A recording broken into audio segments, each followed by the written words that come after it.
Ladies and gentlemen, please welcome to the stage our moderator, Summer Flynn, from the Dolls of Horror podcast. Oh,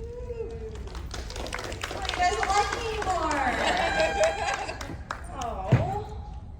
Well, guys, very special guest. Can I just walk in? Please walk in. Get up here.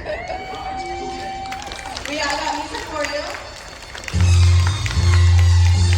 Please ask what we listen to. The future is ours, so let's plan it. So please, don't tell me to You can. know that voice, right? I have one thing to say, and that's Janet. Janet. To rose along without a rat. Run it. Hello. Hello, how are you today, sir? I don't know yet. This is way too early for a Q&A.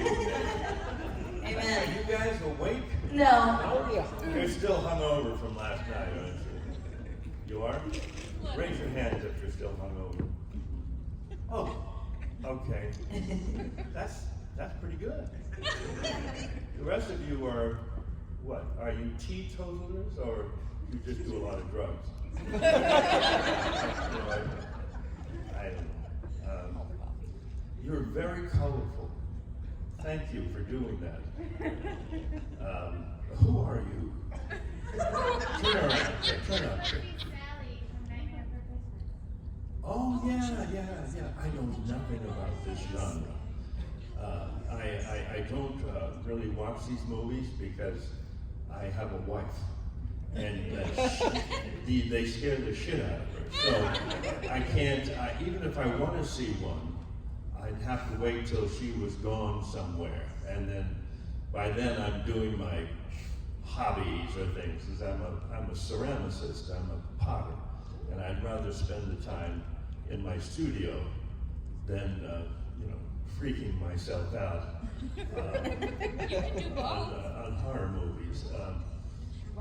Also, I think that it's when you've done a few of them, which I have. Tales of Halloween, did you guys see that? Woo! Yeah. Oh, yeah. I didn't even bring any pictures of that. Right? I was asking I guess I didn't know where I was going. Right? I thought, Well, now you know. I should have brought that. I should have brought supernatural pictures. Hey! No. Hallelujah, the Devil's Carnival. Mm-hmm. But nobody's asked me for Metal Beast picture yet. Has anybody seen Metal Beast? Yes, one person. God bless you. Did you see Kane Hodder is here, right? Well, he was the Metal Beast, as you know. Yeah. That's all I have to say about that. Kim Delaney was in it with me. Beautiful woman. And we did it for Christmas money, basically. Sometimes you do movies like that just for the hell of, just for the paycheck. And I must admit that was one of them. But thank you for watching it. Was it any good? I don't think I was. It wasn't your finest moment, but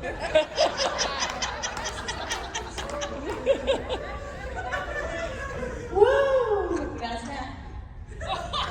Thank you. Did she just say it wasn't my finest moment? She did. Honesty. Why did I even point her out? You asked the it was question, a dude. huge mistake, I must say. But no, you must all go see Metal Beast. And does anybody have a pen like a, what is that? No, that's not. I want like one of those ink pen, like one of those Sharpies. Mike, do we have a Sharpie? Jeff, can you give me a black Sharpie, please? I want to stick it in her eye. And, The ball pen doesn't work. yeah, ball pen. No, that doesn't quite go in deep enough. I would never do that to you unless we were filming it. Okay. Who's got a camera? Right there and right there. Yeah. So she'll have to come up. So here we are, and now you know I don't like Days of the Dead kind of films, and I'm a potter, and I do these things occasionally for the Rocky Horror Picture Show, which I don't think any of you have seen. Oh, you have? Well, we made that movie 46 years ago, and what's amazing about it. Hey, we had a Sharpie. Oh, thank you. What's amazing about it is that I look exactly the same. Thank you. And we're gonna have some questions, and I hopefully will have some answers. And the person who has the best question, I will. Yes, hold on. I will give my banana to. You're gonna like that banana too, so it's Yeah. special. It was a whole thing, guys. You don't even understand. Whoever wins it, I'll let you know. Yes, okay, so we have a signed banana, which will be put on the front of the stage as a teaser for people when they come up to ask questions, knowing that that is the potential Prize. award. What is the purpose of teasers Thank you. theater? You know, I make clocks. I've got some clocks at my table that I made in the last couple of weeks, and we've sold 4 of them. Did you buy one? I did, I bought the first one. You did buy the first one. One you had made the day before. Oh, yes, that's right. Well, I'm sorry about the fact that I'm still going to stick you in the eye with a pen. Yes, you got the one I made on Thursday, right? Yeah.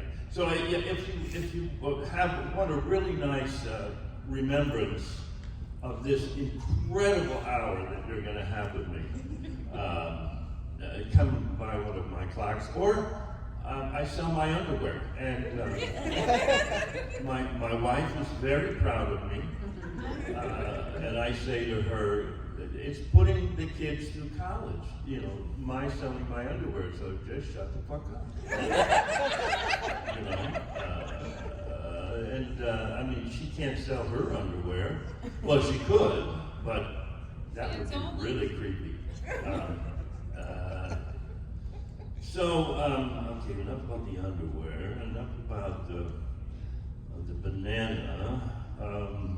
Yes, do you have a question? Yeah, tell us about your kids in college. What year? Where do they go? My kids, I have 2 kids, that's right. Oh, you saw the sign on my table Well, about... you just said you had, I just said that? yeah. Oh my God. I said that I had 2 kids in college? Maybe not, I don't know. Oh my God. Yes, I do have 2 kids in college. Well, my son is going to Cambridge University in England. He's a physics major, and he's doing physics research there with Cambridge. And my daughter, who's 24, is studying to be a veterinarian at University of Colorado. And she works part-time while she's in school at a emergency clinic for animals, and she wants to be a vet for large animals. And she was up till 1 in the morning yesterday taking blood samples of sheep. And for some reason, I don't know why, because she didn't tell us why she's taking blood samples of sheep. I think it's something to do with they're using the sheep, because I guess their DNA structure or something has something to do with, I know nothing about what either of them do. Half the time I don't even remember their names. Brian is my son, and Chelsea is my daughter. And my wife's name is Sherry. We've been married for 28 years, and there are children. We have no children for other relationships, and I'm just boring the crap out of you because I'm boring myself. But thank you for bringing that up. The sales of my underwear help pay for their parking pass, you know, at school, probably. But it brings, I find it delightful, and it makes me laugh. And it makes me, and I love to occasionally say to somebody who walks by my table, do you want to buy my underwear? And you did to me yesterday. Did I do that to you? Yes, sir. Yeah. And And what I was said, your, actually, kind of, yeah. what was your initial reaction? Yes. I think I said, kind of, yeah, actually. Yeah. Did you buy my underwear? No. Get the Get out of here. Why not? You mean I went through that whole thing with you and you didn't buy You it? didn't have any towels for Halloween stuff. None of you. I have a pair You didn't have mine? from Chicago a couple years back. Oh. Maybe I need a fresher pair, I don't know. Mine, are they just laying in your shower box or something? I want to know. Where you put Yeah. these? And what kind of reaction have you had from your friends when they see my underwear hanging? Are they on your wall? Not yet, no. I'll be puzzled. Probably more puzzled. They're not. Wait a minute. You got them 2 years ago? It was 2 or 3. It was in the And you haven't put them on the wall yet? What's wrong with I you? found the right spot. You haven't fun. It's above the toilet. That's where you put it. It's above the toilet. Gee. By the next show, I will have them above my toilet. Okay. All right. Send me a picture. All right. Yeah. So yeah, years ago, there was a shadow cast at the Tiffany Theater in Los Angeles, one of the first big shadow casts, and they invited me down to a screening, and they presented me with a gold record. The album had gone gold just recently, and I presented them with a pair of my underwear as a gift to the cast in the theater. And I was reminded years later of what I had done. And so I thought, well, this just makes me giggle. I just love this. So I just started figuring out where I can get the cheapest underwear. So I go to Target, I get a, maybe I shouldn't be telling you this.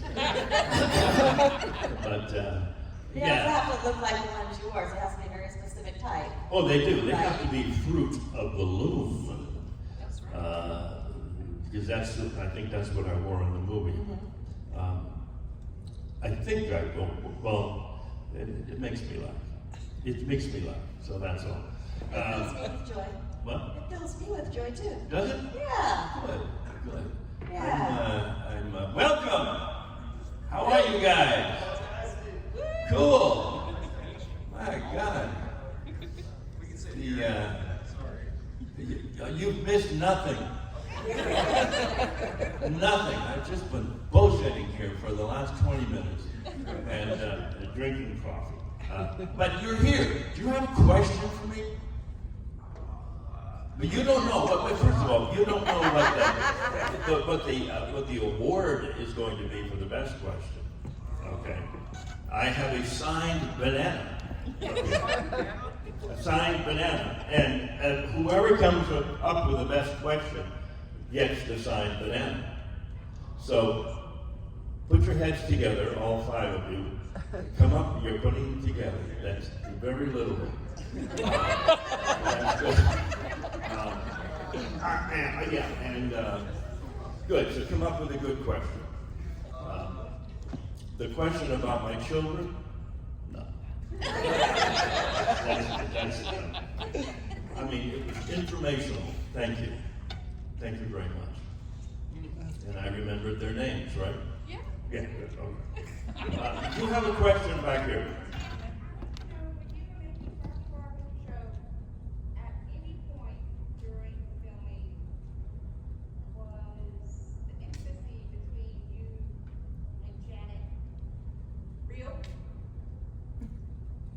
Is she saying, was I shagging Janet? Yes. Is Yes. that what she was saying? No, I can't answer that. It was the 70s, you know. First of all, none of us knew what we were doing. You know. There was a lot of marijuana. I think that's what we called it back then. And Meatloaf tried to get me hooked on cocaine, which I refused to do. One day in the car going to the set, he pulled out some cocaine and said, "Yeah, try it." And I said, I actually snuffed it up my nose, pretending I was actually snuffing up my nose, and I never, and then I said, oh, this stuff does nothing for me, so I never did it. I said, it's a waste of, to me it would have been a waste of money, and I probably would have killed everybody in the car on the way to the studio or something, because I just don't trust myself on drugs. Tequila on the back is another issue. I mean, you give me some tequila and you'll be my friend forever. Yeah. God, this is really nothing. This is nothing. I'm sorry, you guys. Why are you here? You're here to come up with the best question for the banana man here. Okay, it's time for questions.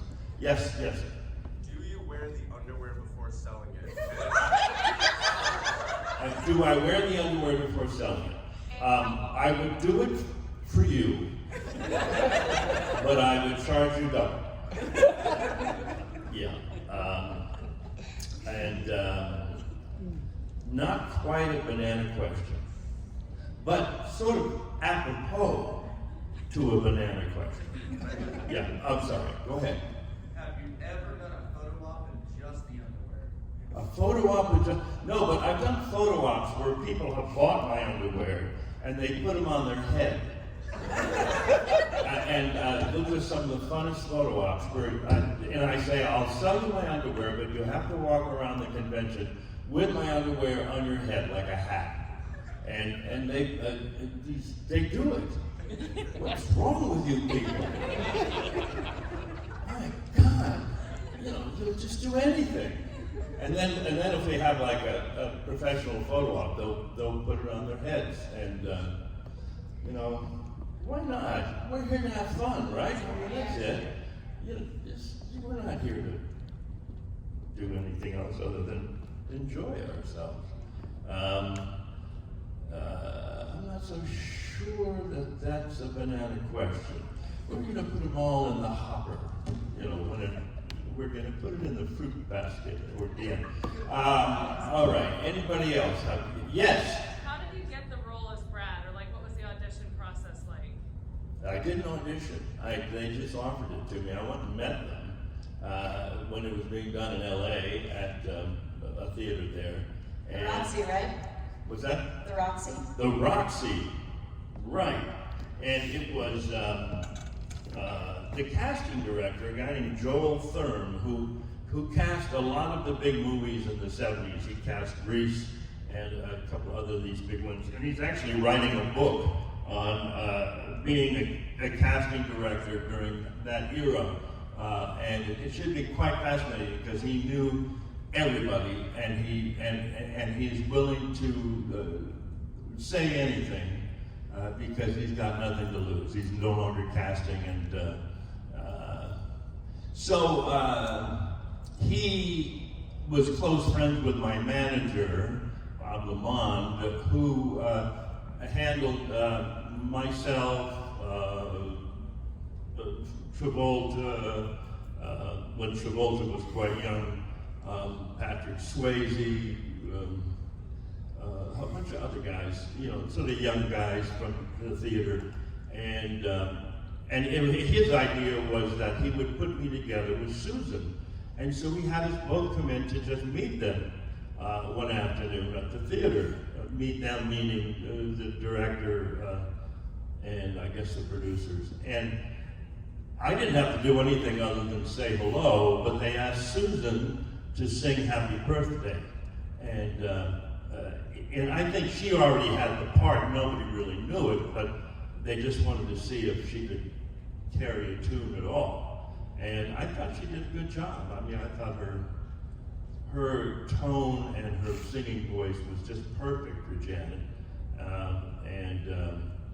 Whenever I see a stage cast of it, and I see the Janet just belting out these songs, I'm going, that's just not quite right. I thought Susan was more on point with the sort of shyness, until the end when she's just a whore. There's no kids here, are there? Okay, good. Just I can get really rude, and little children run away screaming. You know, that's how I got it, and we got it, and we went to England, and the moment we got off the plane, Susan and I, who, by the way, I'm not going to tell you about my relationship with at the moment, but that's close to the banana question, I must say. We went right into rehearsals within 10 hours, and we were pre-recording, and we were doing, it was a very low-budget movie, you know, there was no messing around. We were there quickly, and we shot the movie in 4 weeks or 5 weeks or something, and then we all left. Unfortunately, they didn't give us anything to take home with us other than a wonderful memory. I mean, I wish I had my high heels. They would have come in handy many times since then. I mean, you know, you can't find 4.5-inch high heels in size 12 just anywhere. You know, you have to go to the hooker stores on Hollywood Boulevard, where I went and got my high heels. Does anyone else have any questions right now? Yes. Yes. No. Yeah. You. No. Well. Okay. Is there any movie or franchise that you wish you could have been a part of? A movie and franchise? Yeah. I did a movie called Megaforce, and has anybody seen Megaforce? Yes, thank you. 1, 2. Megaforce was a movie that we made in 1982 or 1983. Hal Needham directed it, who had done Smokey and the Bandit, all these big, you know, stunt guys. And we did this movie, and it was not a success. Let's put it that way. It was one of the first G.I. Joe movies. You know, I was Ace Hunter, you know, the head of Megaforce, and in fact, we're making a documentary now. It's called The Documentary Nobody Was Asking For. and it's true. But what's interesting about it is it's really the focus of the documentary is on this one guy, Bob Lindenmeyer, who fell in love with this movie when he was 12. And he really fell in love with the good guy, bad guy aspect of it. And it changed his life. Well, how can you change a life? 10-year-old, 12-year-old, I mean, your life's just starting, but it affected him in his whole life. And so he started collecting the Megaforce vehicles. We have motorcycles, we have these dune buggy little things, and he has collected 3 of the motorcycles and two or three of the dune buggy things. He's got my original motorcycle, my original helmet, and all these every toy that's ever been made about it. And so the thrust of the documentary is he basically wants to relive his life when he was 12 because it was such a wonderful time for him. And I'm in it just trying to remember what the hell we did in 1982. So it's a nice contrast. In fact, we're going to do the Indianapolis convention, I think next month or something, and we're going to show the movie, and we're going to show the trailer for the documentary. And so look for it. Go to Megaforce HQ there's his website, and we just have hundreds of people following us. But the point is that I had a 3-picture deal for them, and we did 1 picture, and it was such a flop that I never got the 2nd and 3rd, and that's when the money was going to kick in. So I wish it had worked, so that I could have done 2nd and 3rd, because it was a good concept of, you know, ill-performed, and perhaps one of my worst performances since Metal Beast. You know, I'm not perfect. You know, I do certain things, and it's so much that has to do with the script. And the Megaforce script, we were writing in the car on the way to the set every morning, you know, and we were improvising all these little lines, you know, like the good guys always win, even in the 80s, things like that, you know, and so, but the hardware, the vehicles are brilliant. They were so forward-looking that the Army wouldn't even let our movie have any of their vehicles for the background and stuff, because they thought that they didn't want to reveal some of the design aspects of some of our weapons, which were actually designed by Mattel Toys, and in fact the whole movie was the genesis of it, I think, was Mattel Toys wanting to make action figures and, you know, selling vehicles and all that kind of stuff. And they actually designed my costume and our costumes for it. And they put me in, what's that little thin material that was? Spandex? Spandex. Yeah. Spandex. I was in spandex. And we were out in the desert in the middle of the night outside Vegas. It was freezing, and so I don't like them, the Mattel toy people, because they didn't think of me. They thought of toys, and they thought that I was a toy to be played with. Well, I'm not a toy to be toyed with. I have a question. Yeah. I want to know about your experience filming Sleigh Bells. Sleigh Bells. Yes, sir. This is a Christmas movie. I love my Christmas score. Has anybody seen Sleigh Bells? One. God, I've got Two. I've got 2 Sleigh Bells, one monster thing, and Sleigh Bells was a movie that was directed and I think sort of written by Spooky, not Spooky, what was his name, who directed, you know, no. Why do you even bring this up then? Because you were a great Santa. I played a biker Santa. Yes! A biker Santa. And, Yes. And who was the monster in that? Don't remember. No, but I mean, what was the character? It was that thing. Krampus. Huh? Krampus. Krampus. You know who Krampus is? Yes. Yeah. Well, this is a movie where it was about Krampus, you know, fighting real Christmas, and I played a biker Santa, and then I became the real Santa, and it was one of those movies that we shot, and the guy who directed it was Darren Bousman. Oh, right, from Darren Saw. Bousman's assistant, and had worked with Darren for a number of things. And do you know who Darren Bousman is? I did a couple of things for him. I did Tales of Halloween. I did The Devil's Carnival, Hallelujah. Did anybody see that? Yes. Yeah, that's really good, isn't it? It's just too bad that it didn't get a wider, distribution. The music's fabulous in it, and It's very cinematic, too. very cinematic. So if you have a chance to check that one out, The Devil's Carnival, Hallelujah. I play a character named the Watchword, and he's very devious and sarcastic, and not far from who I really am.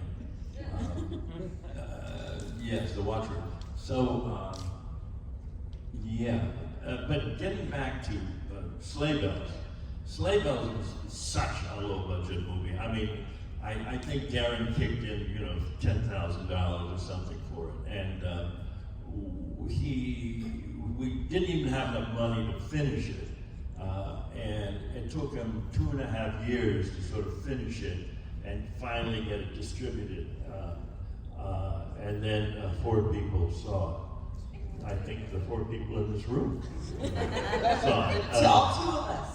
But it's actually, it's sort of a fun movie. It's adorable, and I love, first of all, I love the title, because it's like slay like the murder, not the vehicle, Right. and bell like the beauty, right? That's right. It's such a cute title. It's a very cute movie, Is and it? I love the Christmas horror, so. Yeah. Oh, that's right, it was a horror movie. I've done some horror movies, haven't I? Yes, Tales of Halloween, they know. Yeah. Metal Beast. Metal Beast. Okay. And that is why you're here, Days of the Dead. Days of the Dead. Uh-huh. Is that where we are? That's where we are. Okay. Wait. Look what you've done. Damn you. Please say damn it. Okay. Do we have another question? Yes. I kind of have 2. What is one of your favorite moments within filming Rocky Horror that you cherish forever? And also, who was the bigger diva on set? Was it Richard O'Brien or Tim Curry while filming? Okay, I got the first part. What was the second part? Who was the biggest what? Diva on set. Richard O'Brien or Tim Curry. Tim Curry. The biggest one? Diva. Diva? Mm-hmm. Oh, certainly not Tim. Tim's not a diva at all, Tim Curry. He's a real working actor and was working hard, and we became buddies, and he was one of the few people there that actually welcomed us into the family. He originated too, so this was like his baby. Oh yeah, well he'd been doing it forever, and so he was, he'd been doing it on stage in London and then in LA, and I have to say Richard O'Brien, he wasn't really a diva. He was just strange. I mean, he's a very strange, lovable character. I mean, and the movie is just a reflection of his life. The whole sort of gender bending kind of thing that he was into, and you combine that with his love for the 50s movies and the musicals of the time and the old horror movies and this and that, and he just put them all together, and this came out, and that's why you'll never see something like this again, because it sprung from his mind of degeneration. No, he's not a degenerate. Don't even listen to me. I saw him a couple of years ago in New Zealand. He's basically lives in New Zealand on a ranch now, and he owns the rights for the stage version. So he goes around and produces the stage version of a Rocky Horror Show. And I think now it's billed as Richard O'Brien's Rocky Horror Show, right? Yes. Yeah, because they screwed him out of the movie before it went into midnight. They bought him out, so he really has nothing to do with the success of the film, and doesn't really want to do anything. So that's why you don't see him at these conventions and things, Right, that's understandable. Yeah, sure, but Well, he's making a few bucks off the stage show, I think. the stage show is fantastic. Has anybody seen the stage show? Not the Shadowcast, the actual show. Yes, too? Oh, guys, if you ever have the opportunity to see the Rocky Horror Show, please do. It is such an experience, really. Yeah. It's slightly different. There's a couple different songs in it. Some things are mixed up, like Sweet Transvestite comes first, but yeah, it's really worth it. It could be good. Unfortunately, what happens with these things is that they play them like cartoons. Yeah. They really go over the top with them. And it's the same thing. I did a show called Grease way back when. And I created the part of Danny Zuko on Broadway. And all the subsequent productions of Grease, the characters just get wider, bigger, louder. Cartoon. Yeah, just really caricatures. And when we first did it, Grease, I'm saying, it was it was a little tougher, you know. I mean, the language was tougher. In fact, when it was originally done in Chicago, it was really about a couple of gangs, and the guy who Zuko was based on, you know, ended up in jail. I think he's dead now. But and then they fluffed it up for Broadway, but still kept some of the edge. And now the edge is, you know, the edge is gone, and the edge on Rocky Horror is somewhat blurred also, I think, because they want to make it into this big Easter egg thing. When it only works, really, if you take all these characters totally serious. You know, you can't comment on something that's already commenting, you know, in Richard O'Brien's mind. And so that's, but I'm waiting for somebody to do a really interesting production of Rocky Horror, and not in a high school, you know, which always surprises me when a high school does the Rocky Horror Picture Show, or they'll do Grease and they'll cut all the, you know, the bad stuff out, but all the 16-year-old girls still want to play sluts, you know, and the guys all want to be, you know, gangers, and it's everybody wants to imitate Tim most of the time because it was such a strong performance. And I'm waiting for somebody to reimagine that, you know, and come up with There could never be another one. I mean, Tim No, was original no. on that, And that Fox reboot, did you see the Fox reboot? I've only seen parts of it. I haven't Yeah. seen it. Oh, it sucked. It was horrible. It was horrible. It was so over the top, you know. It was so big and splashy, and there were some good performances, but the whole idea. Frank was very pretty in that. Like, he was very, very beautiful. Who? Whoever played Frankenfurter in that, Yeah. right? Yeah. I think too beautiful for me. Right. Well, I mean, that's a devilish character, you know. Frankenfurter is really that's a demented somebody from another planet, and unless it's played dark and dangerous, it doesn't. I don't think it works. But it has worked. This movie just never ends. It's great. Barry, how does it feel to be a part of something that's such a legacy and something that is still making a difference in people's lives today?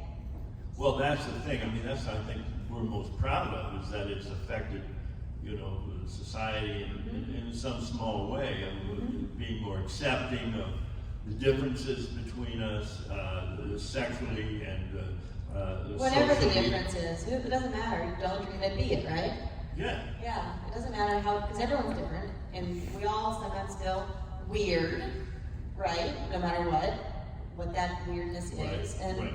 that just lets you know that you're okay as you are. Yeah, right.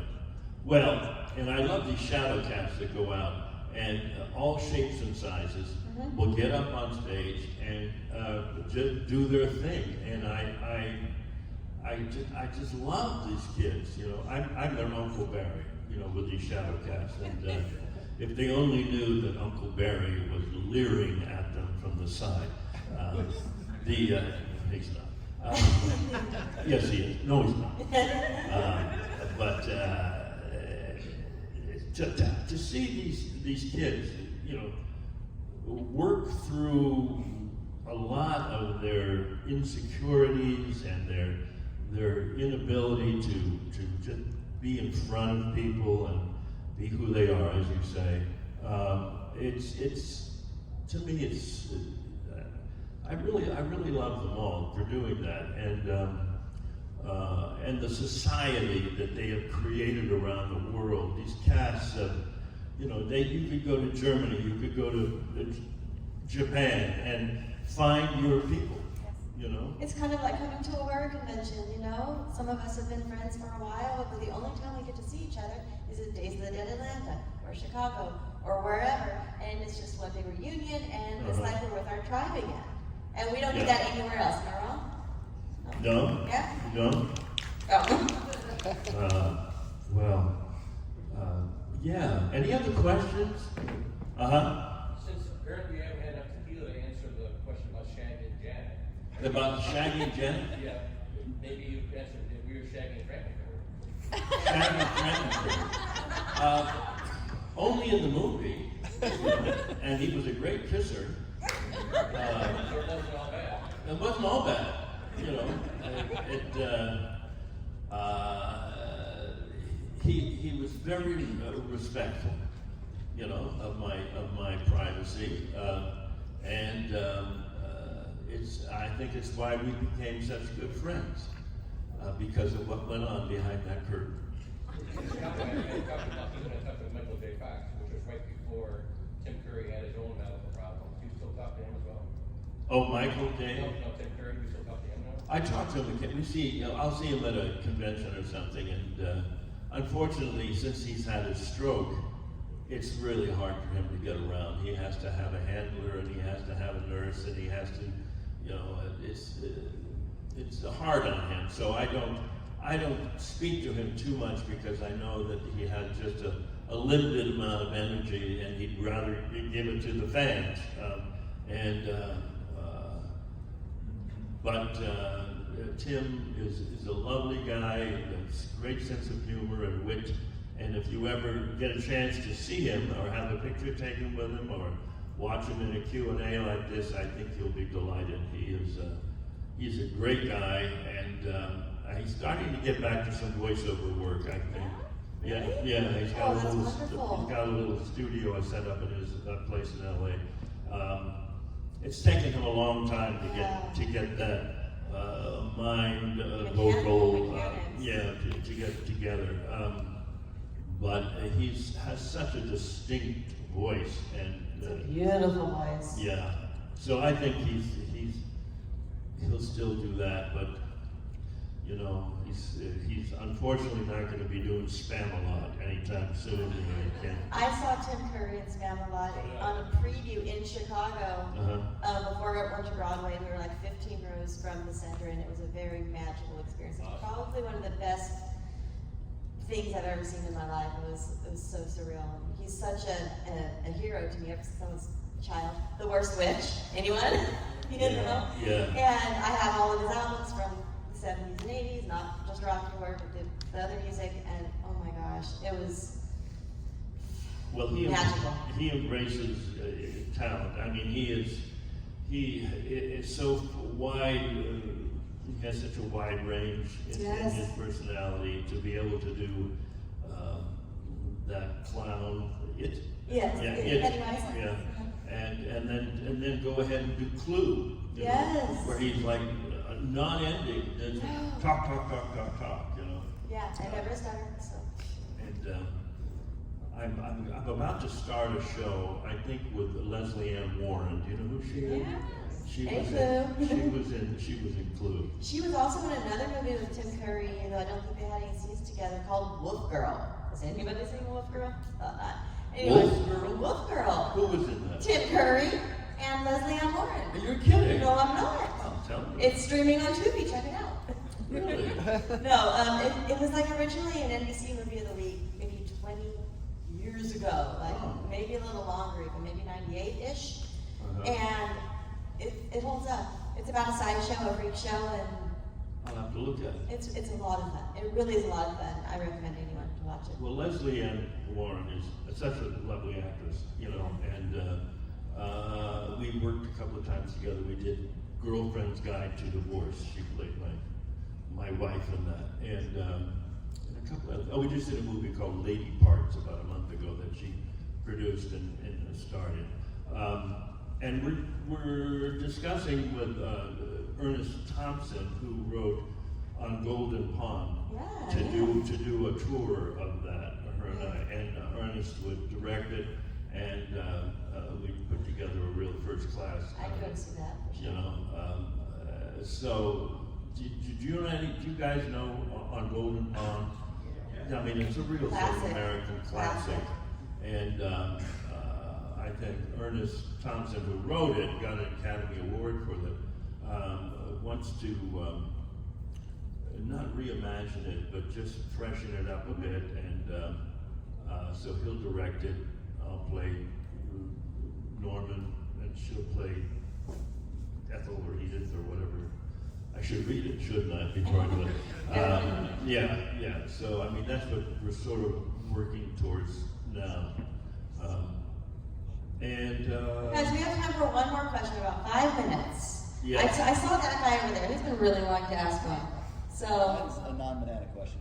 a non-banana question. Well, I was just curious, is your son Brian named after Richard O'Brien, by any chance? I'm sorry, One more what? time? Is your son's name Brian? Oh. My son's name's Brian. Is it named after Richard O'Brien? Richard O'Brien, by any chance? No.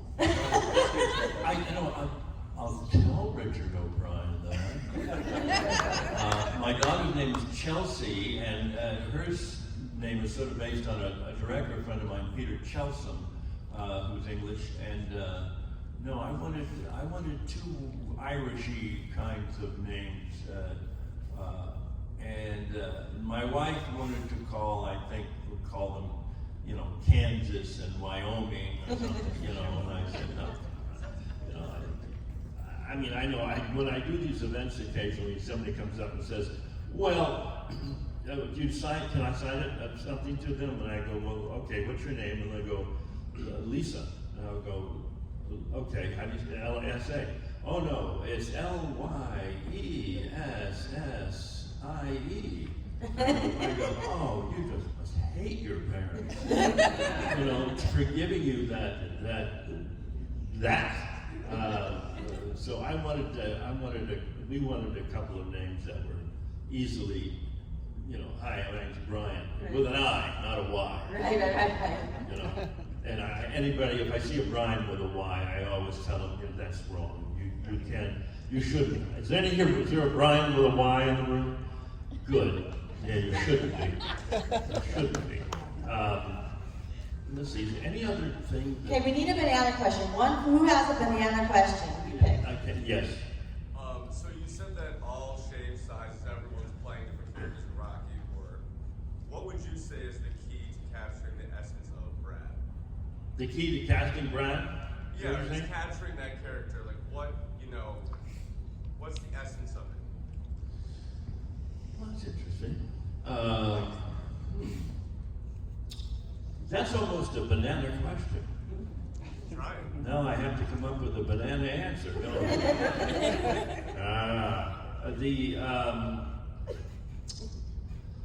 Well, you know, he's a throwback. He's a real throwback to the '50s, and he's the kind of guy who would have been the president of the Republican Club, right, in high school, and very sort of self-confident and egotistical in a way, and but courteous towards, because he never shagged his girlfriend. You know, those are the days that you wouldn't happen today. You know, I mean, if Susan Sarandon was my fiance, you know, we wouldn't have made it out of that other person's wedding without, you know, finding some way to get intimate. That's not to say that I did. I'm just saying Way to bring it back around. Here, I'm just saying that maybe, you know, that would have happened. So there's a certain stalwartness to him. There's a certain posture. He's willing to stand up. Somebody who is willing to stand up for his points of view, even though they might be flawed or from that time. And then you have to see that he has the ability to just become confused, right? I mean, he just gets confused, and he doesn't know. By the end, he doesn't know what to believe. You know, his world has been turned upside down and shaken, and his girlfriend has become a real whore, and so he doesn't know really how to deal with that. I think probably post Rocky Horror he becomes the governor of Florida, something like that, you know, and then you know is diddling guys in the men's room at the local park, you know, and not admitting it, you know, it hasn't been caught yet, or they find a way to hide it. And I think he's got to have a nice, simple voice, a voice, singing voice that, because the real bombastic singing it's got to be the Richard O'Brien character, and of course Tim's character, which he's got the best song at the end of the whole movie, you know, I'm Going Home, which is he just is brilliant in it, you know, and you almost feel sorry for him at that time, and you have forgotten that he's, you know, an S&M monster, you know, but some people might say, well, S&M is okay, you know, and I think that's what he was saying, you know, as the character, you know, but I'm not an advocate of that, and I wouldn't think that Brad was an advocate of that until maybe the last scene in the movie, as he's crawling around in the mud, and he's probably going, well, this sort of feels good. You know? It's good being dirty. Yeah. Well, I have to say, Who gets the banana? I have to say that the banana, let's see. Ready? Okay, I'll give it to him. No, did you want it? Yeah, okay. You know, That's the only question you could answer. I wish I had 2 bananas. I only have 1 banana. And I'm sorry, if you'd like to share the banana, you know, just cut it in half and I'll leave the room. Thank you guys for coming out so early on a Sunday, and you left church early to come here, I'm sure. And come and visit me in the other room, and we'll see you guys later. Thanks. And thank you. Thank you, Eric. Appreciate it.